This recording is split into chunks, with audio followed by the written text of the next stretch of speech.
जैसा कि आप देख सकते हैं, आज है हमारे पास iPhone XS Max, जिसकी स्क्रीन ब्रोकन है। इसमें 2 डॉट्स हैं, काफ़ी सारी लाइंस हैं और इसकी कंडीशन काफ़ी ख़राब है, तो इसे रिपेयर करना ही पड़ेगा। तो अब देखते हैं इसे कैसे रिपेयर करते हैं। मैंने इसे स्विच ऑफ कर दिया है। अब हम इसे ओपन करेंगे और इसे रिपेयर करेंगे।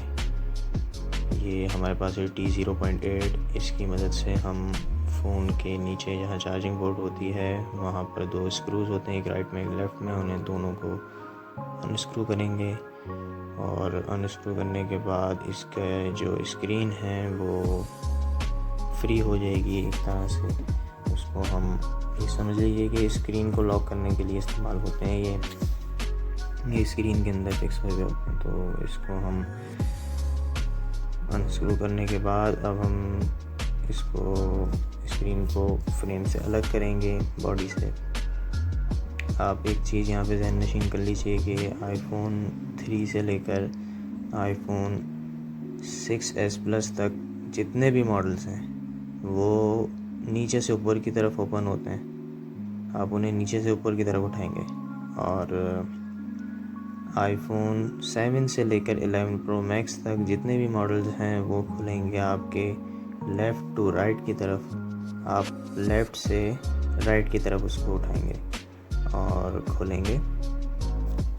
इसी तरह से 12 से सीरीज़ से लेकर अभी लेटेस्ट 17 Pro Max तक जितनी भी मॉडल्स हैं वो खुलेंगे राइट से लेफ़्ट की तरफ। तो ये चीज़ आपने ज़रूर जहन में रखनी है आईफोन को ओपन करते वक्त, क्योंकि इसमें आधी से ज़्यादा जो चीज़ें हैं वो रिबन्स के ज़रिए कनेक्ट होती हैं। आधी से ज़्यादा मॉड्यूल्स जो हैं इसके। तो अगर आप प्रॉपर इसको नहीं समझेंगे और इसको ओपन करने में ही आप कुछ ठीक करने जाएंगे और आपसे कुछ और ख़राब हो जाएगा। तो सबसे पहले हम इसको जो शील्ड्स लगी होती हैं रिबन्स को प्रोटेक्ट करने के लिए कि फ़ोन गिर जाए तो कोई भी रिबन जो है वो डिस्कनेक्ट ना हो, इन शील्ड्स को हम जो है वो रिमूव करेंगे। यहाँ पर हम जो टी इस्तेमाल कर रहे हैं वो है 0.6 T0.6। ये 3 स्टार जो है वो टी होती है। इसमें 3 कट्स होते हैं। स्क्रूज़ को हमेशा आपने देखना है कि वो कौन से जो हैं वो उसमें टी जो है वो फिक्स आएगी। कभी भी किसी दूसरी टी से कोई और स्क्रू खोलने की कभी कोशिश ना करें, इससे आपका जो है वो काम और आपको कोई परेशानी का सामना नहीं करना पड़ेगा। कभी काम बआसानी हो जाएगा। अब हम सबसे पहले इसकी बैटरी डिस्कनेक्ट करेंगे, फिर हमने इसका टच जो है वो डिस्कनेक्ट कर दिया। अब हमने इसकी जो है वो ग्राफिक्स या कैनन डिस्प्ले वो अलग कर दिया। अब हम इसका ALS जो है वो डिस्कनेक्ट कर रहे हैं। ALS को रिमूव करते हुए ख्याल रखिए यहाँ पर से ये जो है वो ग्लू के साथ जो है वो एडहेसिव के साथ जो है वो लगा हुआ होता है। इसको बहुत एहतियात से आपने निकालना है, वरना आपकी फेस आईडी ख़राब हो सकती है, ईयरपीस ख़राब हो सकता है, प्रॉक्सिमिटी सेंसर ख़राब हो सकता है और दीगर परेशानियाँ आपको फेस करना पड़ सकती हैं अगर आप एहतियात से काम नहीं करेंगे। तो यहाँ से इसको बहुत एहतियात से जो है वो निकालना पड़ता है। यहाँ पर आप थिनर, पेट्रोल, CTC, CVC कुछ भी इस्तेमाल कर सकते हैं। उससे एडहेसिव जो है वो अपनी जगह छोड़ देता है इन लिक्विड्स की मदद से।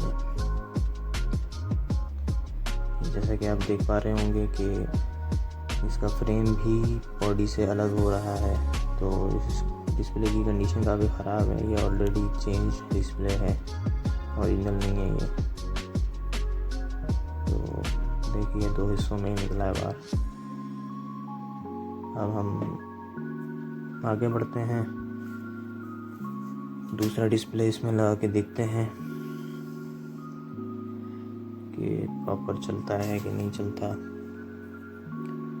ये मेरे पास टेस्ट करने के लिए है।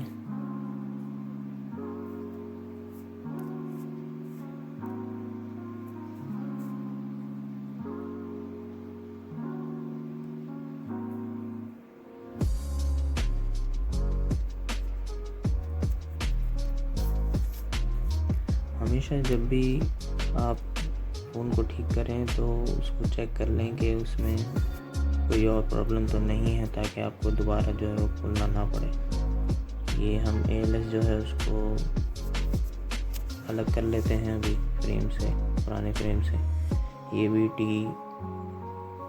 T0.6 या 3 स्टार T जो है उसकी मदद से हम जो है इसको अनस्क्रू कर लेंगे और इसको अलग कर देंगे पुराने फ्रेम से।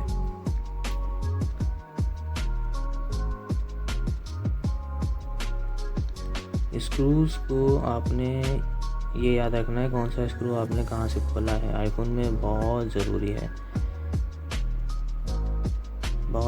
आईफोन में कि आप जो स्क्रू जहाँ से खोल रहे हैं उसी जगह आपने वापस लगाना है।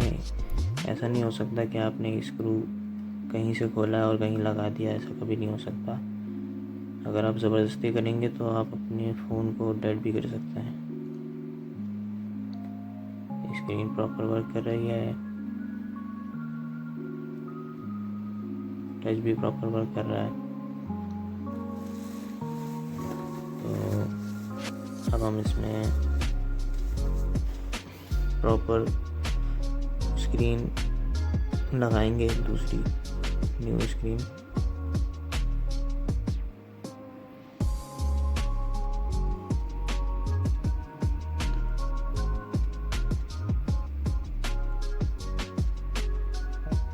पहले से चेक कर लेते हैं।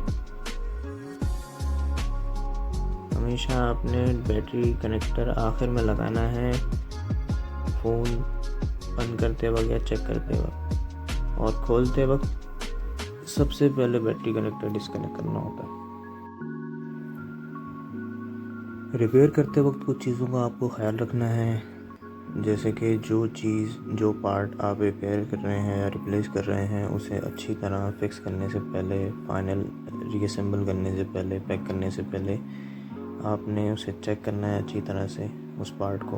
उसके अलावा दीगर और चीज़ों को भी आप चेक कर लें कि कोई और ख़राबी तो नहीं है फ़ोन में, क्योंकि आपको फिर दोबारा से ओपन करना ना पड़े। और आईफोन में आपने स्क्रूज़ का ख़ास तौर से ध्यान रखना है। जो स्क्रू जहाँ से आप अनस्क्रू कर रहे हैं उसी जगह आपने दोबारा इसको इंस्टॉल करना है। अगर आप उसकी जगह तब्दील कर देंगे तो आपका फ़ोन डेड भी हो सकता है, और ये सीरियस बात है। आईफोन जो है वो वाकई डेड हो जाते हैं।